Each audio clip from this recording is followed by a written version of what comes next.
Bulletcast for life.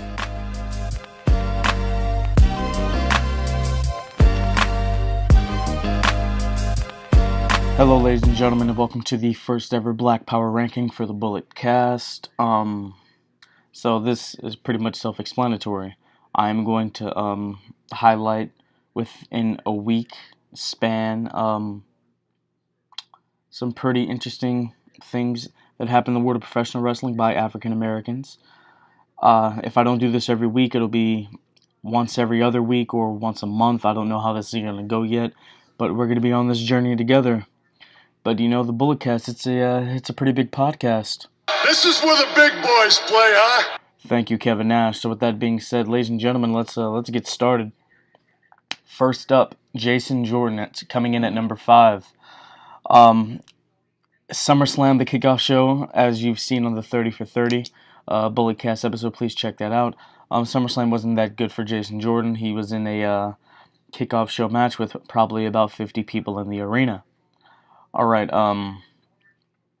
but his showing against Finn Balor on Monday Night Raw, that was very good. It was excellent, great work by Jordan. He can go in the ring. His selling is great. His timing's phenomenal. He knows where certain things go in a match, so he's going to be fine if we can just get that character, get that personality there.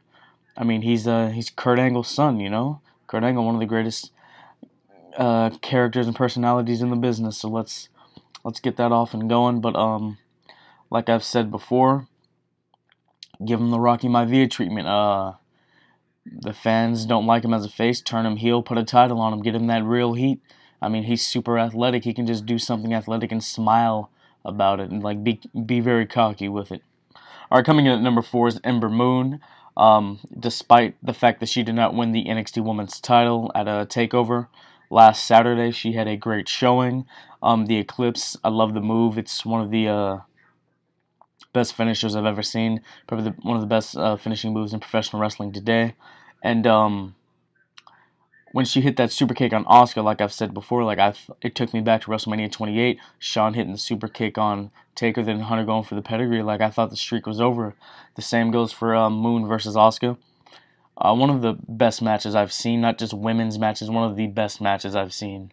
I got the proverbial wrestling high while watching that match. Great work by Moon. It's very clear that Asuka's put over Moon without being pinned, so that's very good. Ember Moon, she will become the women's champion, especially with what happened to Asuka with the injury and relinquishing the title. Spoiler for those of you who did not hear. But Moon, she'll be fine. She'll be all right. Coming in at number 2, Alistair Black. I know you people are like, wait, what? But I thought you said African American. Well, his last name's Black, so here we go. Alistair Black, the character, I love it. His style is more strong style than Shinsuke Nakamura right now. And I know WWE has a certain way of how they have their wrestlers perform, so it can add about a couple years more, not just onto their life, but of course their career. But I mean, his match with Hideo Itami started off a little slow, but it picked up. I love Alistair when he does that springboard moonsault and then just sits crisscross applesauce. It's always great to see. Especially his entrance was dope. Probably one of the best entrances besides my boy Bobby Roode.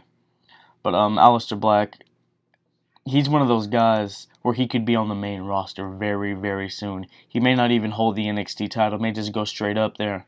But I would prefer if he had a nice lengthy run in NXT, of course hold the NXT heavyweight title, or I hear maybe they're possibly creating a secondary title, kind of do what the IC title did back in the 90s, where the IC title was the stepping stone to the world title. It could be an NXT television title, it could be the stepping stone to the NXT heavyweight title. But Alistair Black, I loved everything about him. He's going to be a very big star. Plus, the Black Mass, one of the best moves in professional wrestling. I mean, it's so simple, it's quick, it's hard hitting, it can catch you out of nowhere. I mean, whenever I see somebody new come onto the scene, or I see a finisher, I think, well, could that move beat John Cena? You know, yada yada yada, stuff like that. Um, I could see John Cena putting over Alistair Black if he got hit with the Black Mass, the spinning back heel kick. Unbelievable. And number one, I want to talk about this for a little bit. There ain't no stopping him now.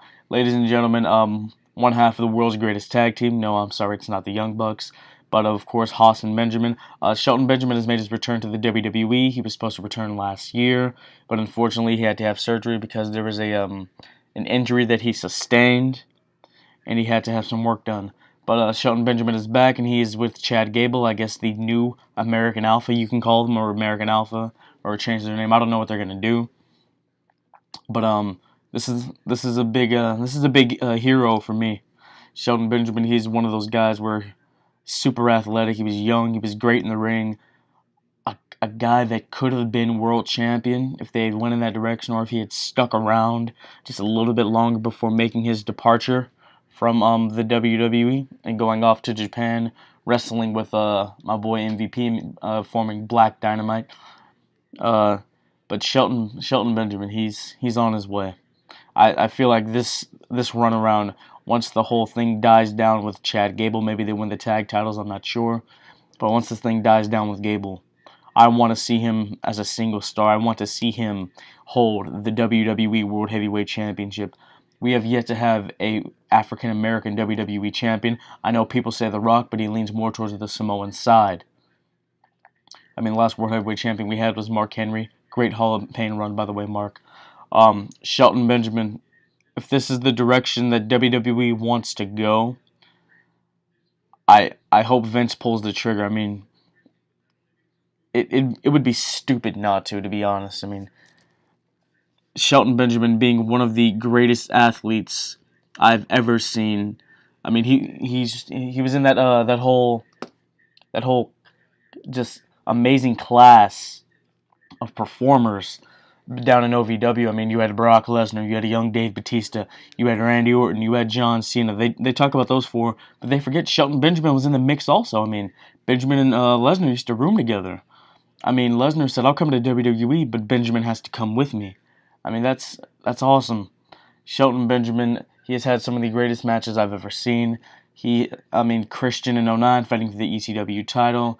His run with the Intercontinental and United States Championships were amazing. I enjoyed his run as Team Angle, winning the tag team titles with Charlie Haas. Actually, the whole thing with let's get back to American Alpha and the world's greatest tag team for a second. What I wanted to see American Alpha, Jordan Gable versus World's Greatest Tag Team, Haas and Benjamin. Winner gets Kurt Angle as a manager. That's what I wanted to see. That I thought that, I mean, could it still happen? Potentially, if they decide to ever sign Haas back and they want to throw Jordan back with Gable. But, we'll see where all this goes. I am very high on Shelton Benjamin. I'm very high on Alistair Black. Oh wait, I think I think Shelton Benjamin might have to be number two, because I don't think if I mention this, Sasha Banks, she broke the Brooklyn curse. Ladies and gentlemen, Sasha Banks is now a 4-time Raw Women's Champion. Congratulations to Sasha. Well deserved. I mean, if you look at some of the best, you can say women's matches. Let's say women's matches like the last. I'll go 3 years, whether it's WWE main roster or NXT. They've included Sasha Banks. Charlotte's best work has been with Sasha. Bayley's best work has been with Sasha. Nia's best work has been with Sasha. Alexa's best work has been with Sasha. I hope she has a very lengthy title reign, because whenever she defends this title, she loses it. That's outrageous to me. I mean, Vince, I don't know why he does that, but I mean, it would be a really dumb move if Sasha just loses it after one title reign. I want her to, she can lose it the night after WrestleMania for all I care. Just have a lengthy title reign. Let her run with the championship. Let's see what she can do. I mean, I've heard there's attitude problem. I've heard that's been the cause of all this. That's why they don't allow her to be really have a nice run with the championship. I don't know how true that is, but I mean, Sasha, her and Alexa, they work so well together. I mean, real life heat is what makes professional wrestling more fun. That shoot element, that realism, the thought of, oh my God, are they going to go off script? Are they going to really get down and do this right here? I mean, stuff like that I love. I really do. Brett and Sean, like I've said before, real life heat made for some amazing matches. The Screwjob of Montreal, you want to go to the Iron Man match at WrestleMania 12 where Sean wins the title for the first time in 96. But Sasha, she can go. I love her work, but I do kind of want to see heel Sasha.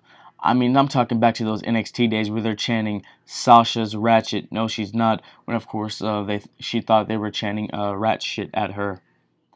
But ladies and gentlemen, I think that has to wrap up this first Black Power ranking. Ladies and gentlemen, I'd like to thank all of you so much for being fans of the Bulletcast and watching our videos, even the promos from the modern day Mamba Raja, and just listening to all of our content. Thank you so much. It means the world to me. And yeah, we're really making our way around. Thursday, this coming Thursday, I will be interviewing a Bay Area wrestling legend. That interview came faster than I thought it would. Not even a Bay Area wrestling legend, just a wrestling legend, ladies and gentlemen. He has wrestled the likes of Chris Jericho and the Honky Tonk Man, and he has teamed with none other than Bayley. Yes, I believe he had a hand in training her as well. So Thursday, look out for Twitter and Instagram. The Instagram is The Bulletcast, and Twitter is @Bulletcast. I will be posting a picture of who I will be interviewing that day. I hope you guys get excited for it. I mean, it's a pretty big deal to me. I mean, it's a pretty big deal to me. Let's just say that I'm excited. I'm excited for what I'm about to do and the direction that this podcast is going in. Ladies and gentlemen, once again, thank you so much for watching, listening, subscribing, liking, just taking the time to hear my voice. I get tired of hearing my voice. I don't even like to talk, but yet I have a podcast. All right. And, as always, this is how I like to end everything. And thanks for being the elite, the elite. Break it down, the elite, the elite. Break it down. Block it out, block it out. Thank you so much. We will see you guys next time.